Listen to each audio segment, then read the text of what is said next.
Life was in full bloom. The shop wasn't just a business, it was a sanctuary. I had Kimani there, a good kid, reminds me of myself at that age. He'd look at a rough block of mahogany like it was a treasure chest waiting to be opened. I remember telling him every morning, Kimani, we don't just build furniture, we build the places where families eat, where children sleep. We do it for the glory of the master carpenter. I was at the top of my game. I had plans to expand, to buy the lot next door. I used to look at the sunset over Nairobi and say, God is so good. I truly believed I was his favorite son. Then came that knock.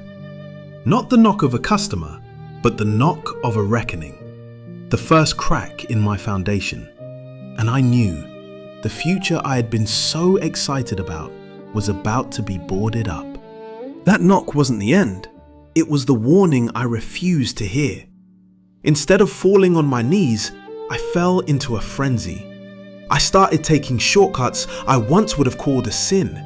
I traded my father's lessons for a quick fix, thinking I could hide the truth behind layers of stain and putty. But wood has a memory, and eventually, the cracks always find the light. Kimani stood there, holding a piece of my shame in his hands. He didn't have to say a word. He just looked at the filler, then looked at me, and I realized I wasn't just losing my shop, I was losing the boy who believed in me. In his silence, I could hear the truth. A man who builds on a lie eventually lives in a ruin. The silence with Kimani was broken by a sound I'll never forget. The clatter of my own failure hitting the floor. Mr. Mwangi didn't come to argue. He didn't come to shout. He just dropped the chair I'd promised was solid oak and let the broken wood speak for itself. In front of the whole neighborhood, the mask was gone. I wasn't the master anymore. I was just a man selling splinters and lies. I looked at the faces in the doorway. People who had trusted me with their homes, their money, their respect. Their eyes weren't filled with anger, but with something worse. Disappointment. My foundation hadn't just cracked, it had turned to dust. And the worst part was, I had nobody to blame but the man in the mirror. When the crowd left, the shop felt larger and colder than it ever had before. I looked at Kimani, reaching for a word that could fix it, but my tongue was as dry as the sawdust on the floor. He didn't argue. He didn't accuse. He just began to pack.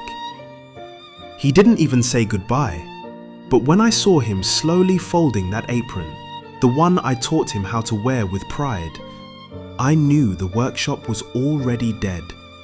The heart had stopped beating before the lock even arrived. My integrity, my past, and my future walked out that door with him. When the door clicked shut behind Kimani, the silence didn't just fill the room, it roared. It was a silence that carried 20 years of memory, every saw cut, every sanding block, and every prayer we'd whispered over the grain. I stood there, waiting for the wood to tell me what to do. But it was just dead weight now. I was alone in my kingdom, and the only thing I ruled was a graveyard of broken promises. The tools looked like weapons I had used against myself. Every surface held the dust of my own deception. I had to get out before the walls completely closed in. I had to find my foundation again.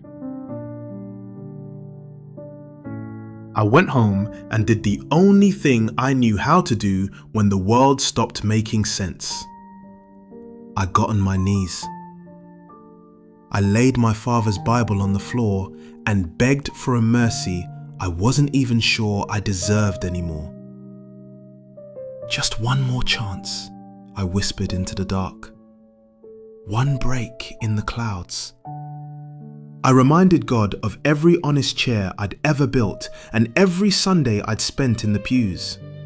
I tried to bargain, promising that if he just gave me a way to save the shop, I'd never touch a piece of wood filler again. I fell asleep with my forehead against the floor, believing that my tears were enough to wash away the shortcuts. I went to bed convinced that by morning a miracle would be waiting at my door. I didn't realize that sometimes heaven stays silent because the ground is already shifting beneath you. Morning didn't bring a miracle. It brought a chain. Seeing that yellow paper pinned to the door felt like a spear through my chest. The boarded up future I feared had finally arrived. I pounded on the wood until my knuckles bled, but the door stayed shut. No lightning bolt struck the landlord. No angel opened the lock. There was just the dust, the heat, and the sound of my own heart breaking. I stood there with 20 years of experience gripped in my right hand, and not a single square inch of earth to call my own. This box, it used to be my pride. My father told me that as long as a man has his tools, he has a kingdom. But looking at that chain, I realized a kingdom without a floor is just a grave. I waited for the peace that passes all understanding to kick in. I waited for that still, small voice to tell me this was just a test. Instead, I got the sound of traffic. I got the smell of exhaust. I got the cold reality that the wood doesn't care if you're a good man, and neither does the rent. My hands are calloused from honest work, but my stomach is empty from honest poverty. They say the truth will set you free, but today, the truth just locked me out. If this is what being righteous gets you, then maybe it's time I tried being something else. I sat in that car for hours, watching people walk past my ruined life like nothing had happened. That's when the anger started to settle in. I had played by the rules. I had prayed the prayers. And for what? To be left in the dirt? I looked at the Bible on the passenger seat and realized I was done waiting for a sign. If God had abandoned me, then I was free to find my own way out. I turned the key and I didn't look back. The club was everything the workshop wasn't. It was loud enough to drown out my thoughts and dark enough to hide my shame. I went back to the version of myself I thought I'd buried. The man who knew how to survive in the shadows. I was nursing a drink, staring into the bottom of a glass, when the air around me changed. She didn't smell like sawdust. She smelled like expensive perfume and power. Zola didn't ask for my credentials or my prayers. She just saw a man who was ready to break. And she offered me the one thing I couldn't find on my knees, a way to win. Jabari thought he'd reached the end of his rope, but Zola just handed him a brand new one. He thinks that envelope is his salvation, a way to pay the debt and get his shop back. He has no idea he's just signed a contract that's going to cost him everything. Coming up in part 2, the partnership turns into a passion that leads to a devastating loss.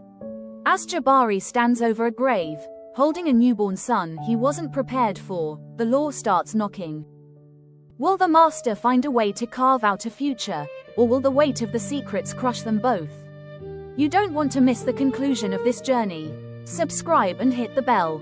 The real drama is only just beginning. See you in part 2. The city lights watch me fall. A shattered man against the sterile wall. A broken heart, my only offering. A quiet dawn begins to rise and sing.